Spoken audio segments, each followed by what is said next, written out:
We're an engineering firm. Like Byte Masons are an engineering firm. Sure, we have all of this software, but that software is us showing off for the most part. And it'll keep getting better and we'll keep eating up market share on the DeFi end of things. But what's a lot more profitable right now is, hey, you guys over there, you want to raise money or you want to create a business? We know how to do it like for you way faster and in a way more kind of secure, test-driven manner than I'm sure you can yourself. What's going on, everybody? This is Professor Crypto Banana, and with me in today's interview, he doesn't need any introduction, but you're going to get one anyway. He's been on this channel before.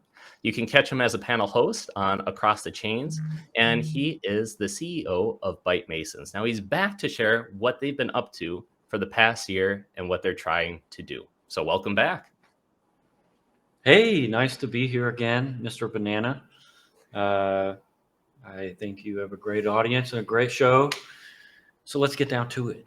Let's do it. All right. So first off, obviously, everything in this video is not going to be financial advice. This is just for entertainment and educational purposes only. And to be transparent, I am invested. All right. So to get right into it, it seems like you guys are coming out with a lot of apps. You've already been on other channels explaining it and also threads. So I'm going to leave links in the description. You did an AMA with DeFi Raiders, DeFi Dojo with Steven, and then also Crypto Lynn put out a nice thread.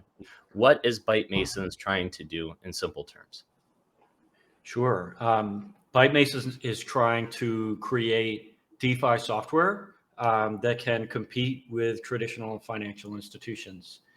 Is really the long and short of it. Right now, an issue with DeFi is it makes no money. So it can't be sustainable. My go-to stat is Aave spent $360 million on incentives in 2021 and made about $30 million in revenue off of that. So right now, DeFi has a big problem. And our whole goal is to solve that problem and package it up in a very user-friendly, approachable way. So really, we're trying to replace banking infrastructure. If we were to go down deeper into DeFi, and what's the benefit for the users? Does it come down to getting better rates with lending and borrowing? And then also you're getting great yield, but in a safe way. Is that a good summary? Yeah. Right there? Yeah. I mean, right now in banking, incentives are skewed toward the firms. Incentives are skewed toward the bank. So they're taking all your yield and you're left to just be victim to inflation. And really the only thing retail can do for the most part is speculate on stocks or invest in mutual funds and try to outrace inflation. So that's a really big problem. And how DeFi solves that, like you said, it's just skewing incentives away from the banks toward the users. So this is really highly efficient software.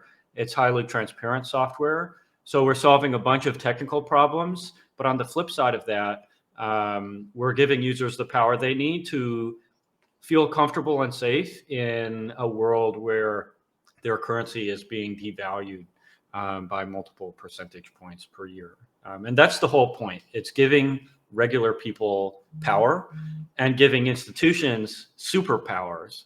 And institutions eventually will need to kind of play our game because we're giving the value to the end user. And it's hard to compete with that in long time frames. Well, that's a pretty bold statement, right? To say, hey, by the way, we're coming into DeFi. Oh, by the way, we're also got the best software, best yield, et cetera, that we can compete and even beat out Aave. And then also, eventually, traditional finance and big institutions have to come to us. Why are you so confident that Byte Masons is better than Aave? Focusing on the current addressable market being DeFi specific capital, DeFi users.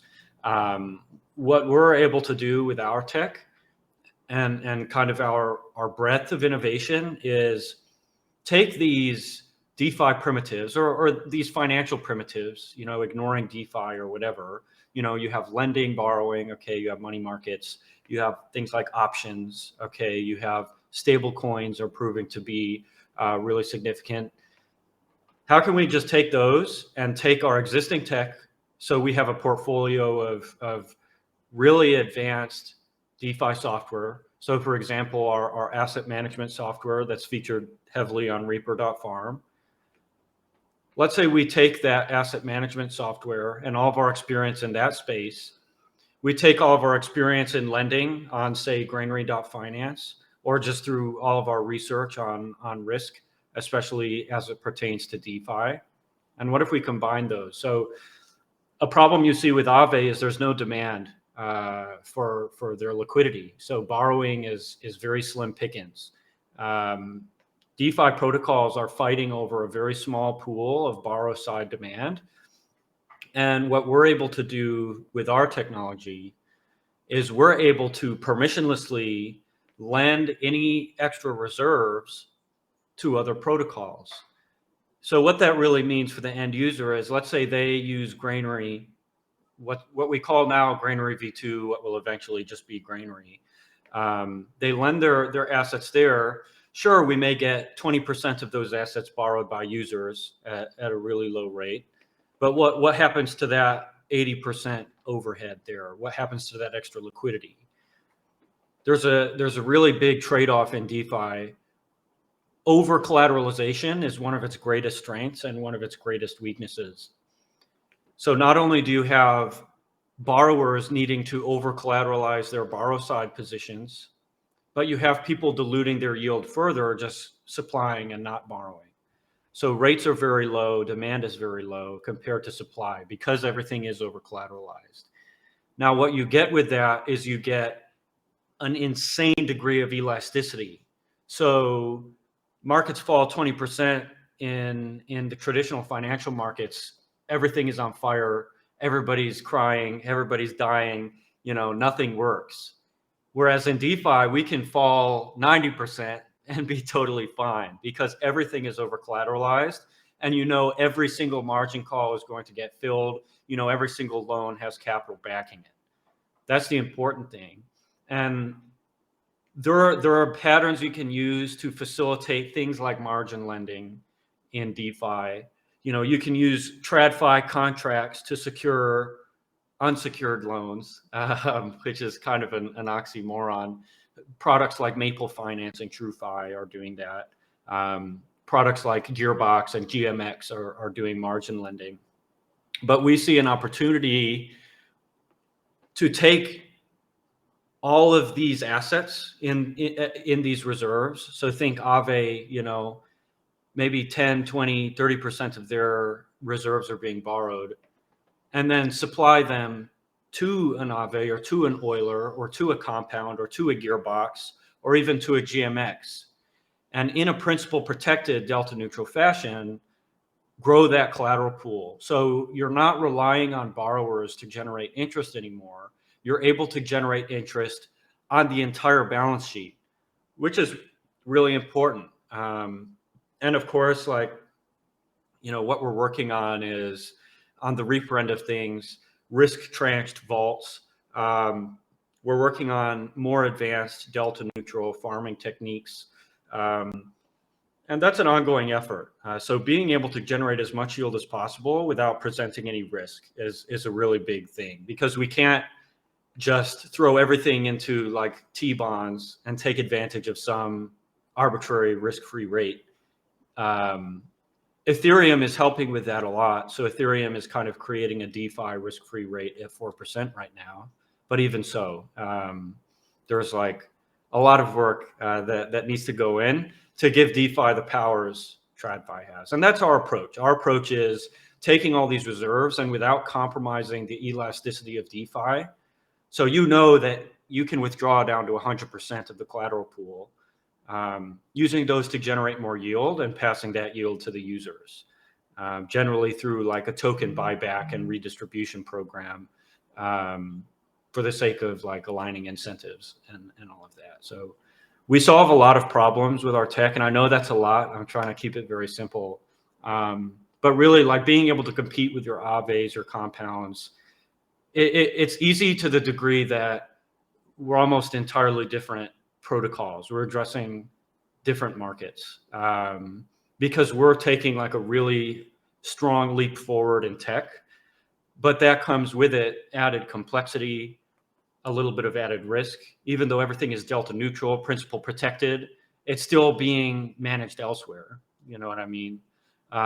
So there's a lot of vetting that goes into these processes. There's a lot of measured growth and risk management that goes into these processes.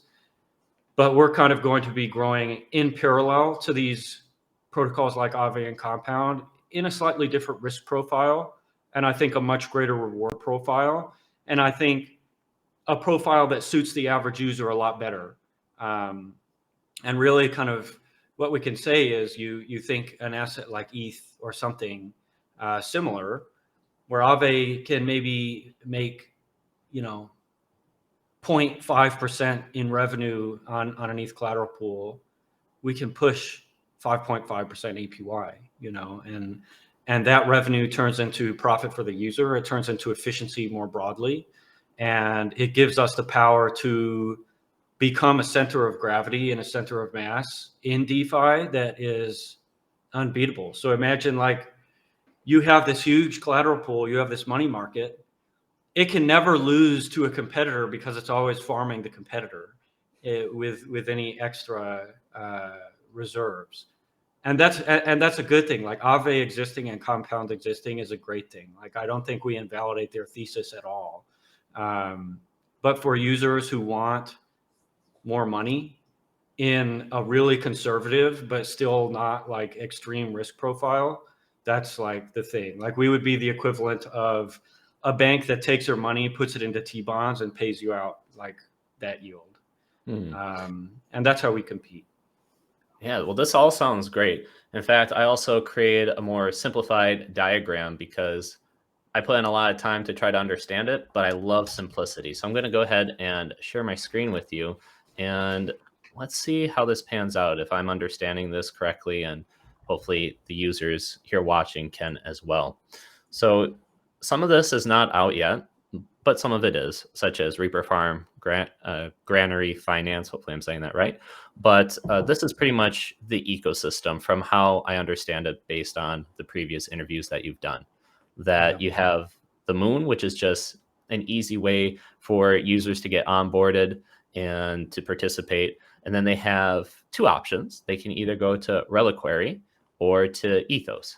And Reliquary is where you can pretty much deposit certain assets, and the longer you hold it, the more rewards you get. And it's not, well, you can do regular farming, but the longer you hold it, you get even extra rewards. Or you can go into the stable coin, which is backed by Bitcoin and Ethereum. So that would be your Ethos layer. And they both go to Reaper Farm, which is what you were just discussing, how it has now a lot of assets and it's auto compounding, but also lending it in the most efficient way. So it could be going to Aave, Convex, Compound, as well as to Granary. How did I do with that? Good. And then Granary, once we release our new tech stack, we'll actually be able to take those assets that you deposit into Granary and lend them even further to your UniV3, Aave, Convex, Compound, etc. So really like, thinking beyond Reaper.farm. So think of Reaper.farm like the UX, the UI for this technology, this asset management technology that we've been building for so many years. Well, so many years being two. That is essentially the center point that allows us to tie this ecosystem together. So here you have this asset management technology. You have all these protocols that take advantage of it. And that is just absorbing yield from the broader market and from each of these protocols as well. And then filtering that value upward toward the end user.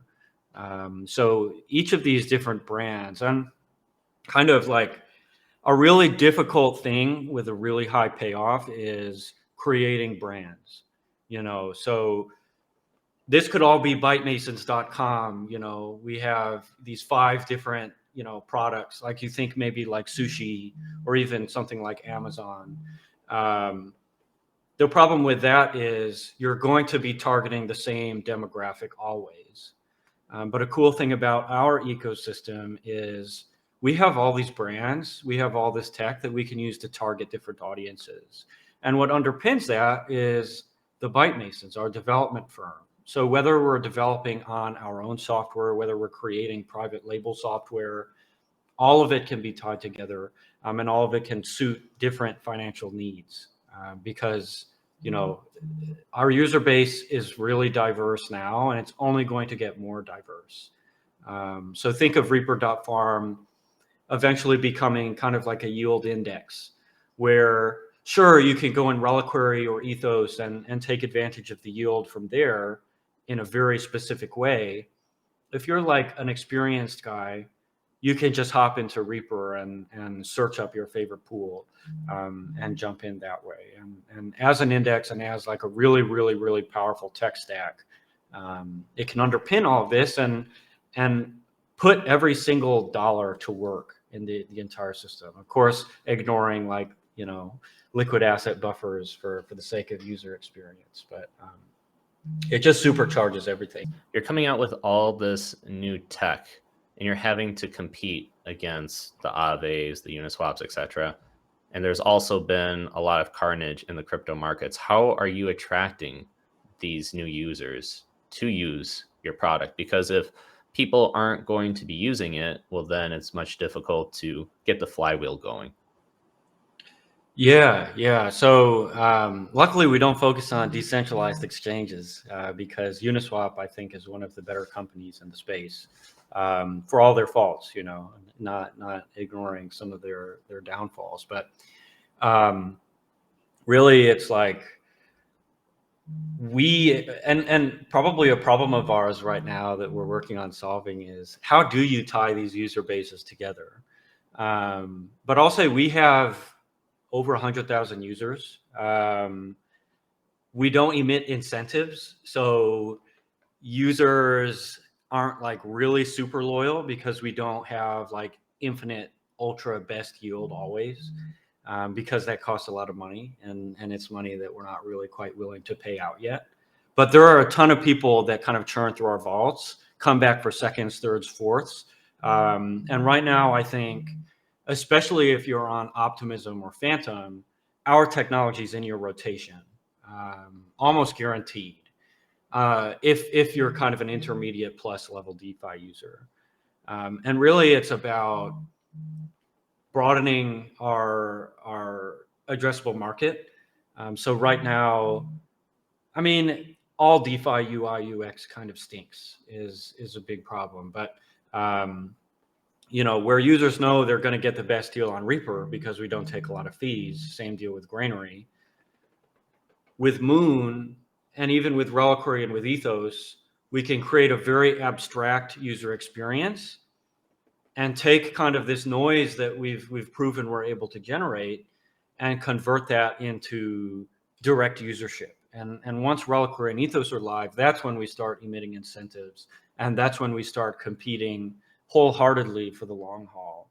I mean, I think that's something people haven't seen yet, is us kind of step to the table in direct competition to other protocols who emit yield. And of course, there's like the Aaves, the Uniswaps that don't need to emit yield. But one, we don't make dexes because they're practically illegal. And on the Aave end of things, their liquidity base is not the most loyal. They have very loyal whales. But if you're delivering better yield, you can shave off a lot of their market share.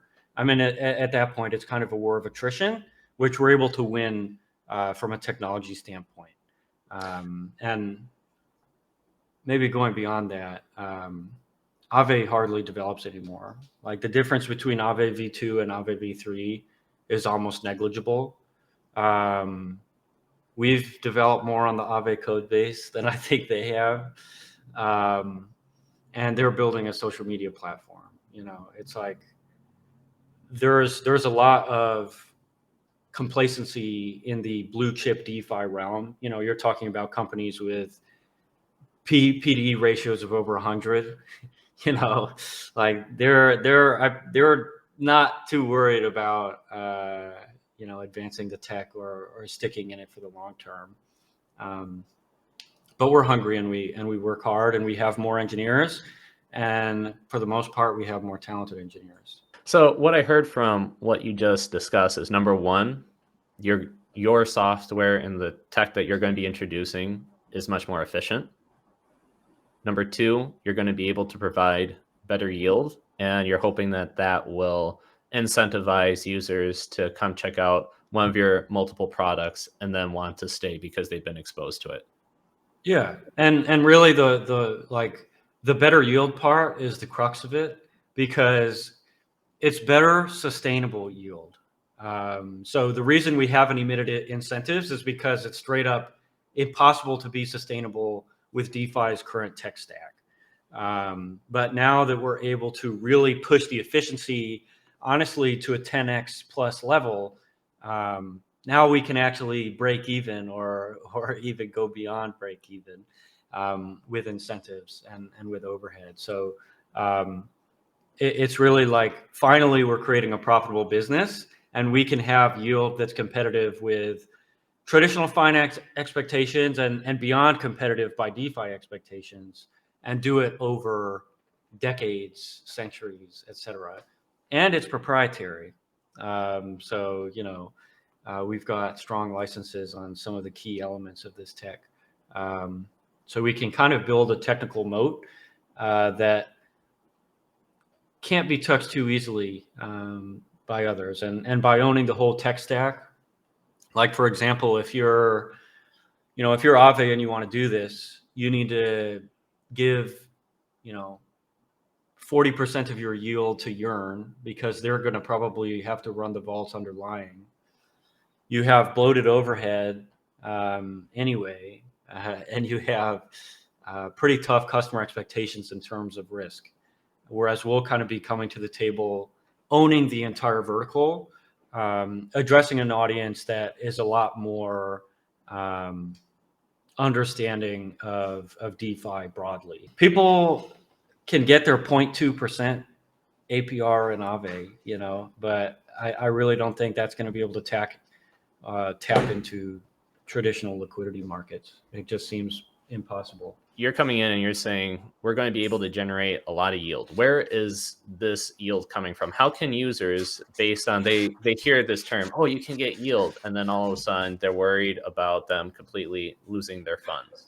Now all of a sudden you're coming from a Byte Masons side. Perhaps somebody in the audience hasn't heard of Byte Masons. They can look at market cap and whatnot and say, they're saying that it's safe. They're saying I'm going to get better yields. Where is this yield coming from? How can I trust the Byte Masons to actually deliver on protecting my funds?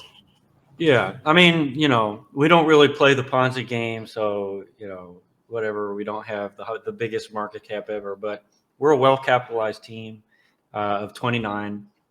We have 16 senior Ethereum engineers. Well, maybe like 14 seniors and 2 like mid-level engineers. Hopefully soon the latter will be senior plus. But we're a very, very serious team with very serious technology. We have 2 years experience in DeFi asset management, which is more than almost anyone. And our ability to scale that yield and do it in a principal protected, delta neutral fashion is well proven. We're a top 10 protocol on Optimism, top 20 protocol on Phantom. Accessing this yield in a risk off manner, in a principal protected manner, is probably the hardest challenge. Not everything is ETH. Not everything has a guaranteed 4% interest rate. So, think step one, you have lending. Simple lending to protocols like Euler, like Compound, like Aave, generating fairly low yield, but doing it in a way that can scale maybe up to $50 million to $100 million AUM. So from there, you have, lending isn't scalable. That's the whole reason we're here. We need to figure out where the rest of this yield comes from. So that's when we can drill into things like asset market making.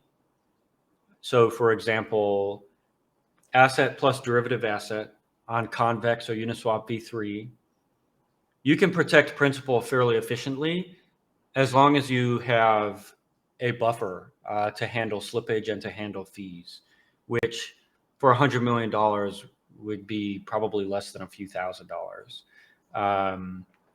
So for like, that gets you access to the next level of yield. So yield for market making is really scalable because it scales with volume. There's always going to be arbitrageurs for these premium assets trading back and forth, and you're always going to be getting fees on that. Now, the problem is that that's not really suitable for every asset. So maybe you can go into staked assets. So for example, staked ETH, staked BNB, staked Matic, whatever. These are assets that have guaranteed risk-free interest rates. The problem there is, how do you expose yourselves to those assets without exposing yourselves to the locking time or the illiquidity? That's another challenge. Now, we're building out a lot of tech on sort of our asset management side of things to solve these challenges. So being able to carry allowances to recapitalize things after fees, being able to tranche risk out so that, let's say we go even further into option strategies. So option strategies, you can have pretty low risk option strategies, generate maybe even up to 10% APR underwriting options or selling puts infinitely with a vault. And you can technically scale infinitely if there's open interest, which there often is, kind of in the same way that there is for market making. And then you can also access centralized liquidity sources to sell these options. So, at that point, how do you protect against the downside risk? So you're selling options. There's always going to be freak occurrences, even in the lowest risk option sales strategies, where you lose because it is a little bit of a betting game. So that's where tranched risk vaults come in. A lot of our research goes toward, how do you scale risk controls and how do you scale yield? Because those are always at odds. Being able to protect users' money and being able to access, greater than risk-free interest rates, especially in DeFi, is tough. Tranched risk strategies will unlock a whole world of opportunities and make a lot of our other products more competitive. So if you're thinking about something like Reaper, something where the target audience is kind of everyday DeFi farmers, yield seekers, etc.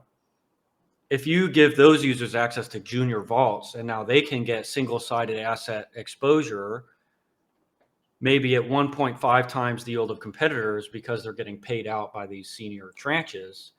And this is all getting a little complicated. I don't know how into finance your audience is, but essentially by having those users protect the senior users in exchange for part of the senior users' yield, we can scale even further. So really, like, the thing is, like, all of these roads have been paved for us. Like, these are problems that are not unique to DeFi. These are problems that have existed in finance forever. So really, our goal as a business is to replicate these things in a very DeFi first, DeFi native way. So with a focus on transparency, with a focus on elasticity. And that's, translating that, it's almost like translating a text. It's like all of this stuff has been created, all of the math has been defined. All we need to do is write smart contracts that can carry the assets from point A to point B in a way that protects them.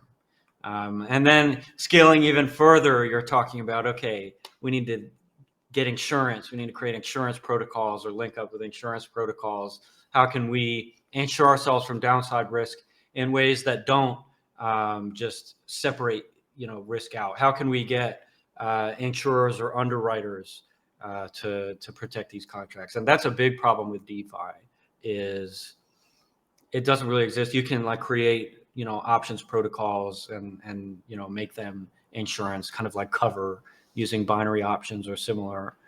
But it's tough. It's a really tough challenge, and it's one we're uniquely poised to take on across the entire, non-DEX DeFi tech stack. So that's kind of the goal. And, it's a pretty big goal, but honestly, the programming and the engineering is the easy part. The hard part is getting it audited, getting it secured, getting it to a point where we're 100% comfortable that everything will perform according to spec. And that's the tough part about having no insurance, about having no like backstops. Like we don't have FDIC on chain, that would be dope. But we need to step to the plate with absolute perfection, because every mistake could potentially lead to millions of dollars of losses and insolvency of our company and even our users. So we're CFI, they're trying their hardest to not commit fraud. We need to literally, do next to the impossible, and make absolutely perfect software systems. But the blueprint is there.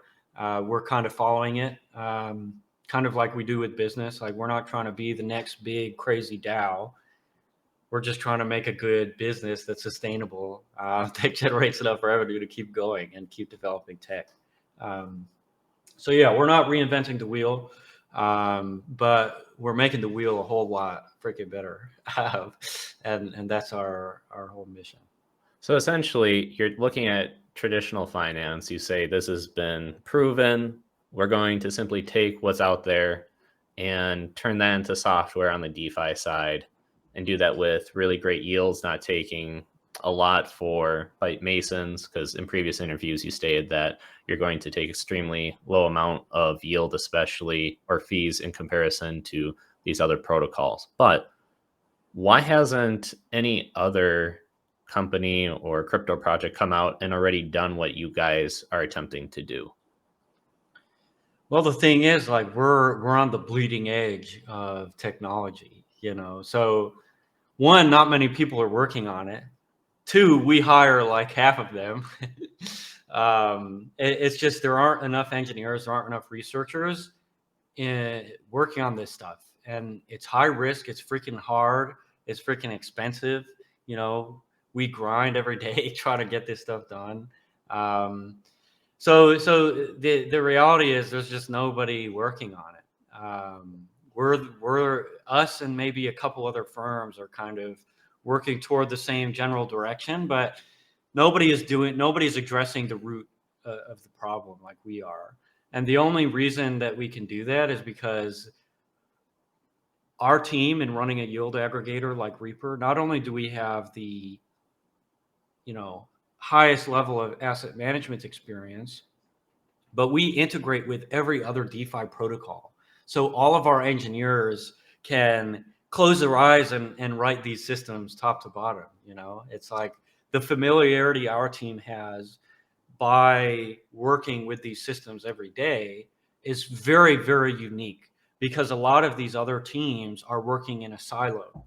So they don't have the cross specialization that we have. They don't have the knowledge to build all this stuff, at least definitely not the depth of knowledge. So that's why we work so hard, is because this is like a very rare opportunity to exist in a space where you can be a pioneer. It's kind of like how AI is right now. It's like anybody working in AI is so freaking excited because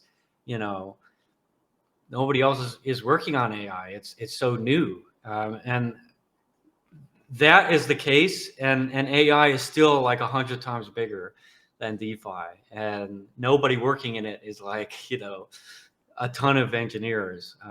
But DeFi is hard. It is very unforgiving. A lot of days it seems impossible what we're trying to do. I've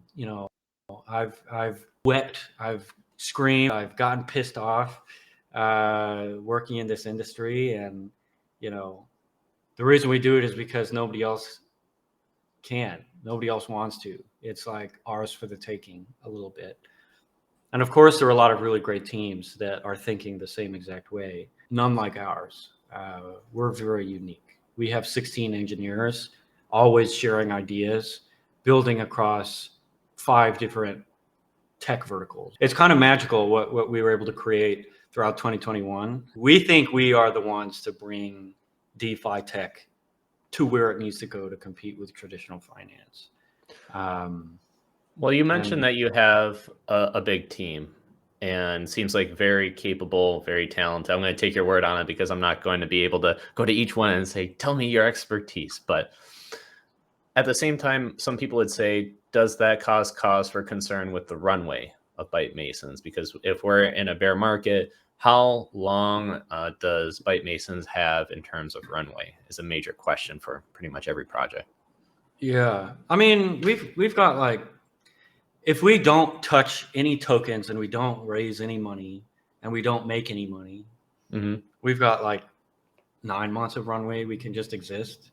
But the thing is, like, we have a bunch of revenue streams, and honestly, DeFi revenue is crap right now. So that we don't really depend on our protocol revenue because there's just no demand. So private label development, advertising, believe it or not, I mean, that's really like it. Private label development is kind of our big ticket thing. So break right that now. down for me. Does that mean that there are other crypto projects out there that say, shoot, we want to implement this. We have some engineers, but we're not 100% confident in terms of security. Byte Masons, can we essentially rent out or contract one of your developers to help us out, and we'll give you like an hourly rate or some fund? Much larger in scope than that. And legally, I can't really tell you, but like specifics. But essentially, we're an engineering firm. Like Byte Masons are an engineering firm. Sure, we have all this software, but that software is us showing off for the most part. And it'll keep getting better, and we'll keep eating up market share on the DeFi end of things. But what's a lot more profitable right now is, hey, you guys over there, you want to raise money or you want to create a business? We know how to do it like for you way faster and in a way more kind of secure, test-driven manner than I'm sure you can yourself. So kind of going back to the value of our team is, why would you invest $5 million for 20% of a business? Or why would you hire, a team of developers for however many years to try to build something without any guaranteed, way of succeeding? Why would you do that when you can give us an indeterminate amount of money and have guaranteed success on the implementation level? So you can focus on business, you can focus on marketing, and then all you need is a maintainer. So the value prop is like really, really serious. So, being private label, until we're given the thumbs up to communicate, we really can't. But how I sell Byte Masons, so beyond our individual applications, is we are an engineering firm with a modular portfolio of 10x DeFi innovations, a lot of which are proprietary, and can exceed best in class in any market vertical for customers in any risk profile. So it kind of like upends the current paradigm where, hey, I'm Jeff investor. If I want to expose myself to XYZ thing, I need to buy a bunch of tokens off the market, or I need to hope for an OTC deal or getting in a seed round and spend out the ass trying to get in on this. Or it could be, hey, maybe I only spend $1 million, and then I can take that other 4 million, own 100% of the protocol, and spend that other chunk of change on my market penetration strategy or market making strategy or whatever. And then, like the value prop is amazing. And that's where the money is right now, having a team like ours. So through the BlockBytes media channel, we're able to, get sponsors and create content for people and shows for people, separate really from across the chains, which is like we do what we want, let's have fun sort of show. But if you've seen our quick flip shows beyond the block, some of the other shows coming out on the BlockBytes channel, those we can sell sponsorships for. And considering the interest rates in DeFi right now, that's like more profitable than running $100 million protocol, at least until we deploy our more efficient solutions. So that's kind of the whole business right now, is like, how can we make it through the bear market, and how can we do it in a way where we're better off, than when we started. There's less noise. We have a very serious team able to do very serious things better than anybody else, and use that as a strength. Because like I said, developing this software is easy. Not easy. It's really hard, but it's easy in that we have the experience and we have the reusable code that we can just do it fast, way faster than anyone else. And then at that point, it's like, okay, here it is, boom, take it to audit and make sure everything's hunky-dory. Here's a front end, bam. Now you don't need to hire a front end team. So yeah, it's like, it's just, I think, good business, and it takes power a little bit away from VCs, because I'm not going to get into venture finance, but you can Google why it's bad and annoying. But yeah, just trying to offer different value propositions for people who want to get into DeFi on a business level.